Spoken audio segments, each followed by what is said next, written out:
Good evening, Inspill Glimmers, and welcome to this first semi-final of Poorcana Week. We've been running this since Monday, and this is our 5th day of the week, where we will have our first semi-finalist. If we look at the brackets, you're gonna see that in the first game, we had Ruby Emerald versus Emerald Amethyst, and the damage dealt by Ruby Emerald was just enough for it to get through. And in the second match between Ruby Steel and Ruby Amethyst was able to steamroll Ruby Steel, was just better at creating big evasive threats, and managed to get through. So today we're going to figure out which of these two decks is going to make it to the final of the week. We are really happy to be playing Poorcana this week. Poorcana is an amazing format where you take any common and uncommon ever printed in Lorcana and build a regular 60 card decks with 2 colors, 4 copies of each card maximum, and just let your imagination go wild. It's a very different format than the regular core constructed, and a fun way to use your bulk. So let's recap a little bit what both of these decks do in case you've missed the earlier episodes this week. So in the first corner, we have Ruby Emerald Damage. This is basically a combo deck, trying to damage your opponent's stuff, challenge them a little bit, but mostly force them to crash into your Louis and either quest with the Ed that can be challenged by damage character, or eventually put a lot of damage on your opponents and take out Robin Hood's Sneaky Sleuth so that he can just come down and quest for a ton and close the game. In the other corner, we have Ruby Amethyst, a deck that has made its proofs in the core constructed format and Infinity in the past. The deck runs a good few evasives, a way to exert your opponent's character with Iz's Vendor Chill, ways to put them, like render them evasive with Nala, and medallion weights and stuff like that to draw, as well as library. The main goal is basically a control deck. You remove what your opponent have, you gain card advantage, and eventually you just win. And you can always move damage with Mother Gothel. So, without further ado, let's begin this first game of the semi-finals. If I can be joined by Clever Flamingo, my son and opponent in this matchup. Since the beginning of the week, we have rolled randomly for who is playing which deck. Today we're doing something a little different, where we are playing each one with one deck in this quarterfinal, so we're just replaying the decks we won with. So let's jump into the gameplay here. I will be joined shortly. Alright. So let's shuffle up, decide who is starting. So I will be on Emerald Ruby, you will be on Ruby Amethyst. This is something I'll admit, quite fearful, because Ruby Amethyst had quite a showing in the quarterfinal. I'm curious to see how this is going to turn out. I do have a few tools up my sleeve, not gonna lie. I have good evasives, I have ways to remove damage characters. Hopefully I'm not that threatened by a Lumpy like I was with Ruby Steel. We shall see in a moment. Offering the deck for a cut here. Alright, and then even our odds? Odds? Alright, so this is even. I'm going to start. Best of luck to you. Let's go with an original 7 here. Oh, my deck is upside down. There we go. Okay, what do we have here? I definitely need this. I might need this. And I think I'm pitching this. So that will be 4 for me. In the bin. 1 for you. All right. 1, 2, 3, and 4 here. This is an interesting hand for sure. We'll see what can be done with it. Being on the play should definitely help. You definitely have the advantage in terms of card draw. Amethyst being the best color for this. You have for cards like Friends on the other side. Ruby Medallion. Definitely have the library as well. So card advantage is on your side. Hopefully I can just combo off and win before all of that starts snowballing. Best of luck to you. And let's get this party started. So here it's going to be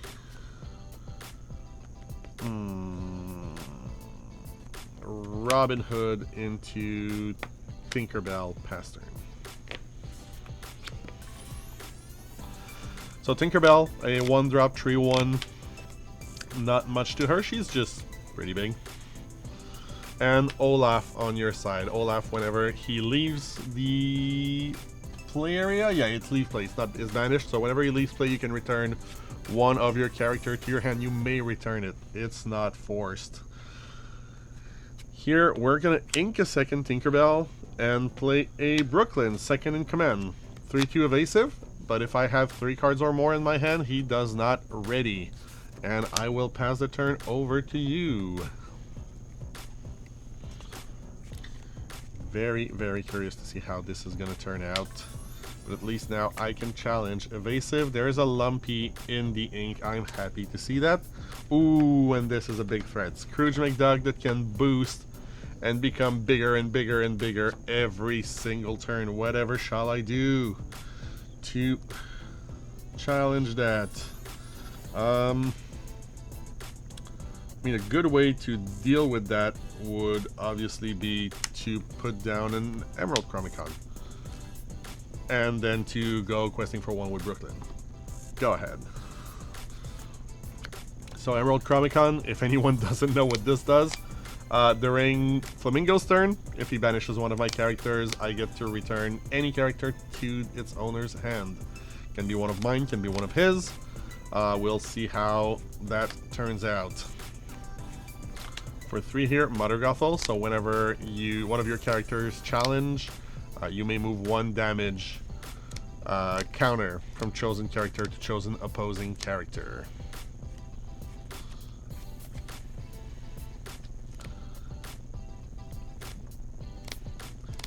Anything else you want to do here? Take your time. Passing the turn. All right. Very acceptable decision here. Oh, that does not ready. You're absolutely right. Which will not change the fact that for 3 here, I am going to shift Tinkerbell and exert that Mother Gothel to just remove her, taking 1 damage. And then I'm going to ink a Brooklyn here and pass the turn. So Tinkerbell Temperamental Fairy, shift for 3 is a 5/3/1 quester, and whenever she comes into play I can exert a character with 1 power or less. Very good at removing pesky characters like this. Friends in the ink, wow. And a library and Olaf in the bin, and trading that Olaf with Tinkerbell to draw a card and return Scrooge to the hand. End turn. Alright. Brooklyn readying, because I only have 2 cards in hand. And here, definitely going to go to 3 to that library. And I think it's going to be just the Pegasus? Is it? That doesn't sound right. Yeah, no. Even if you don't have a damage character into play, I'm still going to put down Robin Hood Archery Contestant. If you had one, I would have gained 1 lore. You don't right now, so no value gained for me here. Go ahead.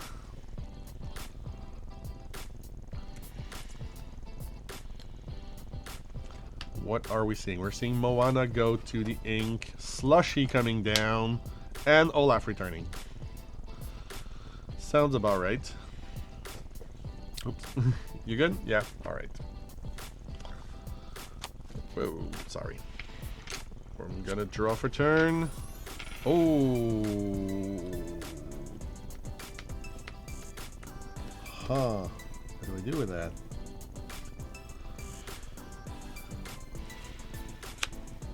I'm gonna put a damage counter on Olaf. Any trigger from Olaf? No? Alright. And then for 5, I'm going to remove the library. And for 1, I'm going to quest with Pegasus here. Go ahead. Merlin Crab in the ink. Already 6 ink for here. 3 damage here. I'm going to return the Robin Hood to my hand. And Scrooge, you got it. And boost both of them. Alright. Putting down a big board. Drawing for turn. Here. I think what we're gonna do is education or elimination, removing Slushy, playing a second Pegasus, and questing for 1. Go ahead.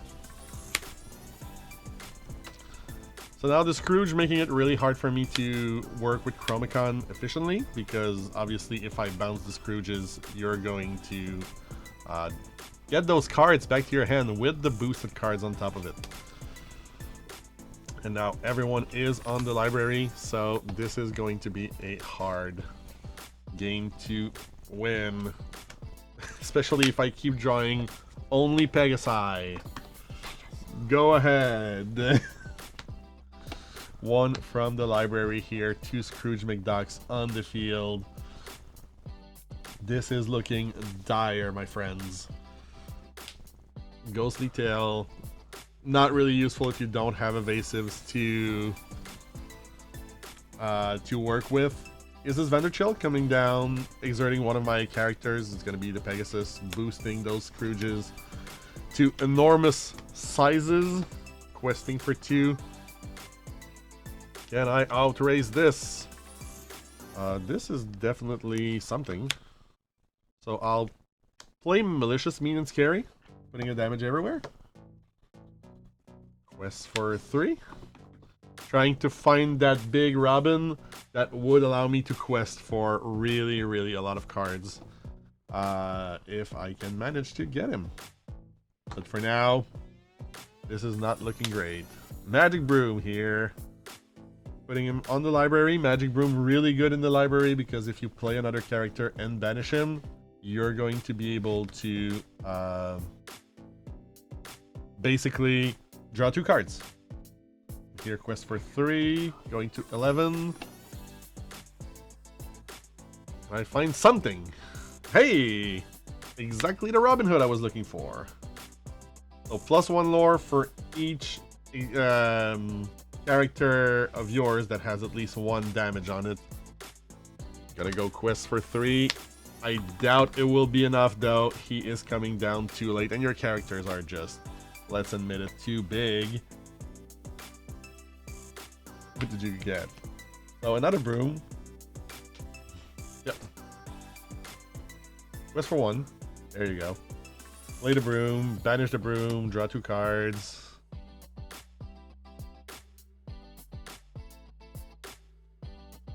Put the broom in the library. Everyone's in this library. Everyone loves reading books in this house, apparently. Mim bouncing the Isis Vanderchill. Banishing the broom to draw 2 cards.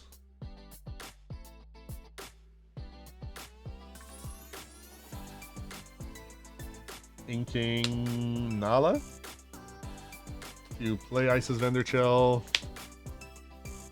Banishing the Robin. I have a Chromicon trigger before that. And it's going to return the Scrooge and all the cards in your hand. Mhm. It is value for you, but I need to slow you down just a bit. Yep, and a turn here. I doubt I'm gonna be able to come back from this. Yeah, no, that's not. Sadly, not going to. 1, 2, 3 here, going to 14. Go ahead. If you don't have any way to answer me, which I kind of doubt, I would be good, but you only have to remove one character and you will win this game. If you don't, though, I do have 20 on board.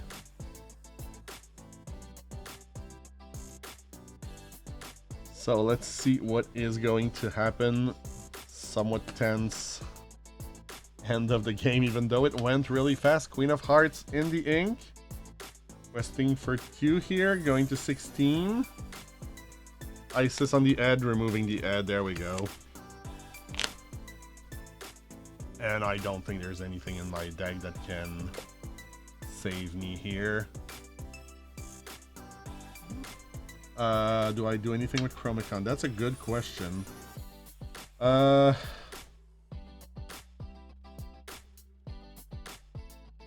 return the Scrooge just for the sake of it. It doesn't matter at this point.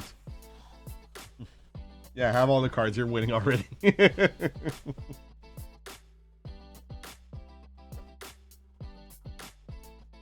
So for 3, yeah, boosting my Pegasus with your crab. Good. Just a note, they're not seeing your ink off the mat, so try to keep your ink on the mat. Thank you. And then the replaying is Scrooge, ending the turn. Yep. Just so we can stop this nonsense. Why did you have to not keep my Robin on board when I could MMS and quest for 1,000,000? But I'm gonna go to 17, and we're gonna go to game 2 here. So the exerting power of Isis Vanderchill really, really showing in this game. This is one of the things that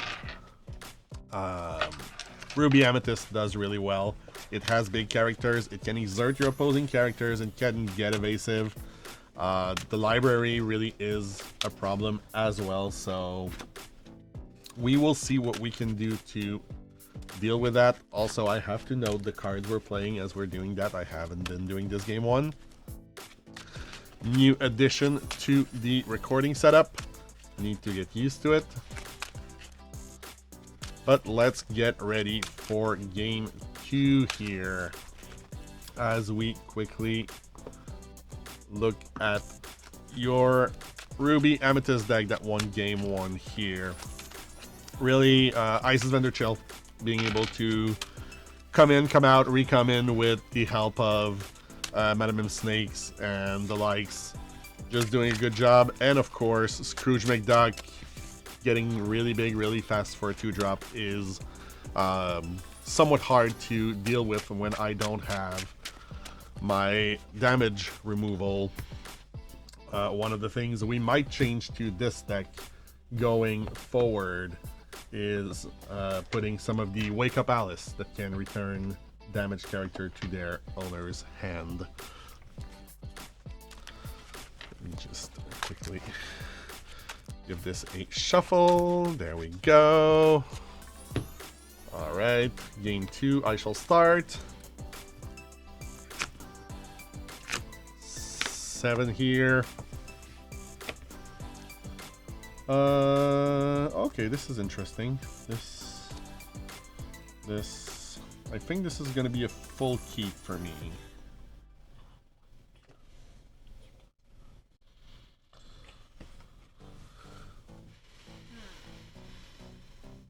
This could be something that will deal with your board more efficiently. Hopefully. Mulligan 3 here? Alright.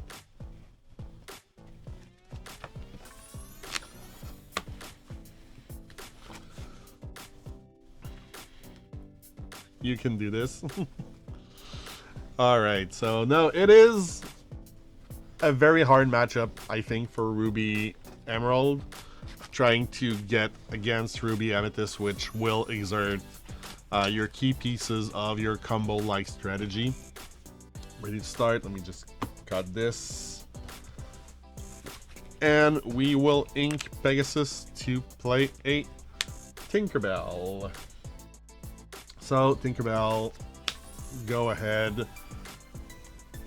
And let's see if we can do anything this game. Nala in the ink into Magic Broom once again, showing its draw power. Here it's gonna be Ephelam's and Woozle in the ink for a Robin Hood archery contestant on the board, passing the turn over to you. So Robin Hood archery contestant, actually right here. And then for you, Scrooge McDuck making its comeback. Do you banish your broom on enter? Nope. Alright. Rougher turn. Here I think it's gonna be education or elimination into an exerted Louis on Scrooge McDuck. So we're going to force that Scrooge to come challenge right into Louis, and even with one boost, will not save it.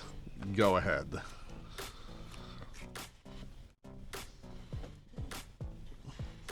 Louis right here, endearing alligator. So he comes into play exerted and forces one of your opponent's character to be reckless during their next turn. They must challenge if able, and they cannot quest. Here on Flamingo's side, inking a Ghostly Tail and playing a Mother Gothel, allowing yourself to move damage, not triggering the Magic Broom. That is perfect. Sending the Scrooge into the Louis here for a trade. And here we are going to ink Malicious, Mean, and Scary and play another Louis on your Mother Gothel, because we like doing that. This is what the deck is trying to do, obviously, so go ahead, passing the turn. Slowly trying to exhaust your resources. Cannot quest or... well, it can sing. Oh, bouncing it. Bouncing it to hand sure works. And then playing a Medallion Weight. So now trying to draw cards upon challenge. Those are a lot of cards, I'm not gonna lie. So I'm gonna exert 4 for an education or elimination. I'm going to choose my Louis, so I'm gonna draw a card. He's gonna get +1 lore and gains evasive until the start of my next turn. So I'm gonna go quest for 2 with Louis here. And pass the turn over to you.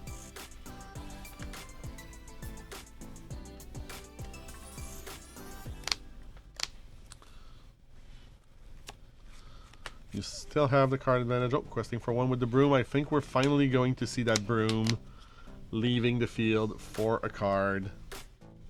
Flamingo seeming happy with what he's finding. Looking this, playing another snake to bring back the snake. Snaking around. Pass the turn? Alright. Draw for turn here. Of course. You just bounced the snake, right? Bouncing a snake is not ideal, so I'm going to education or elimination the Louis. Do the same thing I did last turn, so draw a card, quest for 1, for 2, sorry. This time I think I'm gonna ink...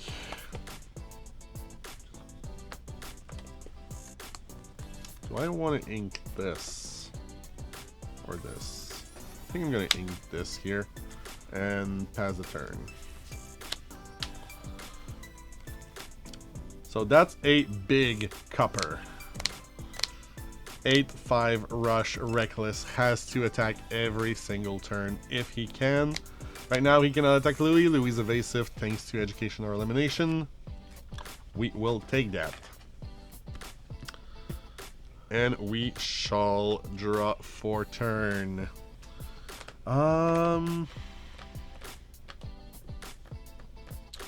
What are we to do here? It's a good question.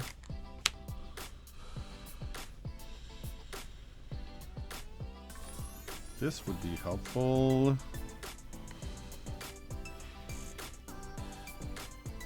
Working on this. 2 cards in hand, right?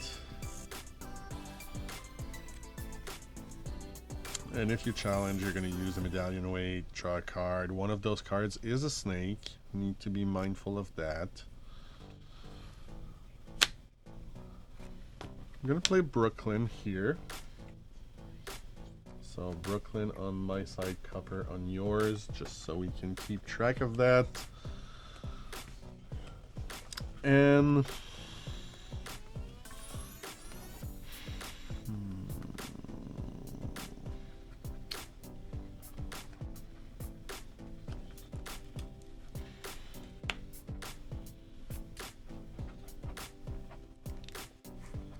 for 3, I'm going to play Louis. He's going to come into play Exerted. And I'm going to force Mother Gothel to come challenging. And I am going to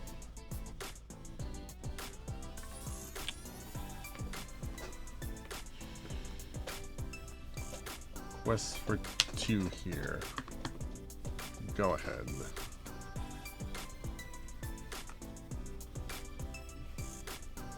Really curious to see, apart from that snake, what you have in that hand, what we're gonna see.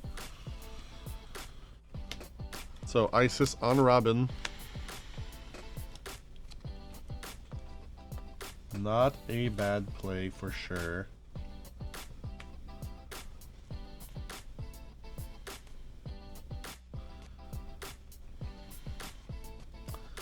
This is tense. What's going to be traded where?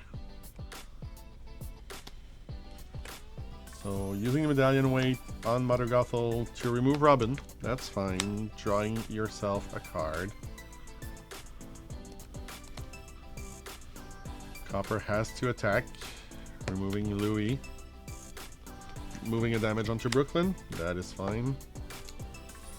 Copper still takes 4. Just...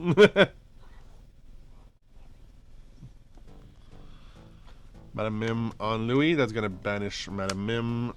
Remove the Brooklyn.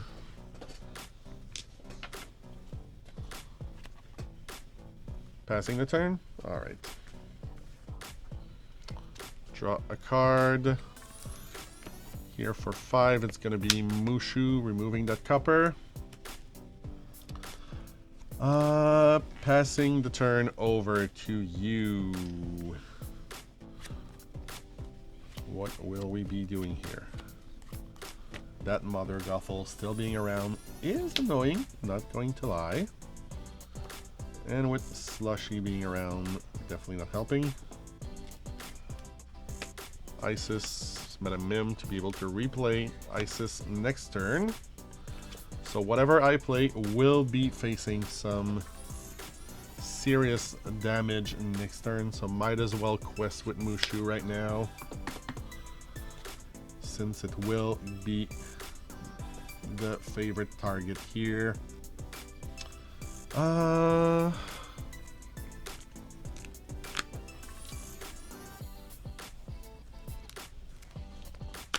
Three. Yeah, you can look at my discard. That's fine. Yeah, lots and lots of Louis. Here, have another one. We're going to make Mother Gothel forced to attack once again. Not that she will have to. And quest for 1 with Pink, because you're going to move damage to her anyways, so go ahead.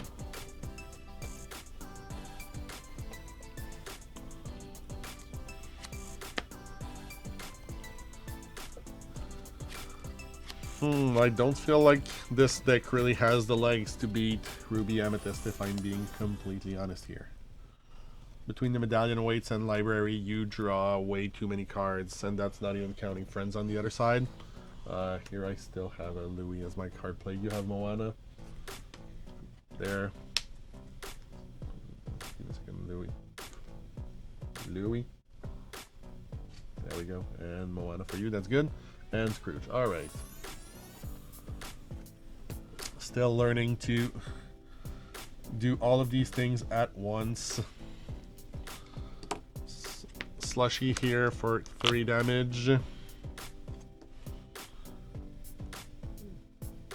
Gothel into Tinkerbell.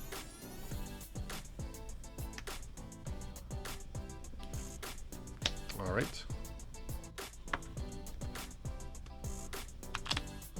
Moving 1 damage here. Alright. And Snake into Louis, moving another damage. Pass a turn. Sure, whatever. Let's play Donald Duck, Perfect Gentleman. So at the beginning of my turn, we can each draw a card. Go ahead. That card lacks serious card draw, is what I'm discovering in this match. Yep, that was known. That's fine. Go ahead. So, quest for 1. Not quest for 1. Play the snake, return the slushy to hand. Alright. And then quest for 2. Boosting the Scrooge McDuck, obviously. And Moana. Alright. So, snake here. Draw for turn. This actually helps, I think. So you have a slushy in hand, we said. So I'm going to play a Robin here. Pass the turn. Slushy not going to exert my Robin Hood. I might be able to quest with it once. Return of Slushy. And here for me, Robin Hood. And this one here. Sneaky Sleuth. So +1 for each character you have with damage on it. Questing for 5. Going to 11. And you have 6 characters in play, correct? So for 3, it's going to be Malicious, Mean, and Scary, putting 1 damage on each of your characters, removing that Mother Gothel. And questing for 6 here. 1, 2, 3, 4, 5, 6. Going to 16. Passing the turn. I don't think I can stop you regardless, but we shall see. Medallion weight giving +2 attack to the snake. It's gonna remove the Robin here. Draw you a card. Playing another Moana. Friends and Scrooge. 1, 2, 3, 4. So Scrooge McDuck here being played. I'm gonna put lethal on board, but you're gonna finish before I do, so congratulations here. Good 2-0 in this match. Clearly Ruby Emerald was no match for Ruby Amethyst in this game. Our clear, very, very clear winner here, Ruby Amethyst, going to the finals. Not really surprising. Between the card draw power of some of the cards, didn't even need the lumpies and other really, really big threats at the end as the top end. Just the medallion weight, the copper, and the regular cards doing their jobs. This sadly is a short episode. We would have liked for it to be more challenging, more entertaining, but probably the next one will be, as it's going to be Blurple versus Amber Steel Aggressive, not the Steel Song version. So we will see tomorrow who of our other 2 semi-finalists is going to face off against Ruby Amethyst in the finals. But we now have one of our final contenders. Congratulations to Clever Flamingo on this second win with the deck. And we will see you next time, well, tomorrow. And until then, keep questing.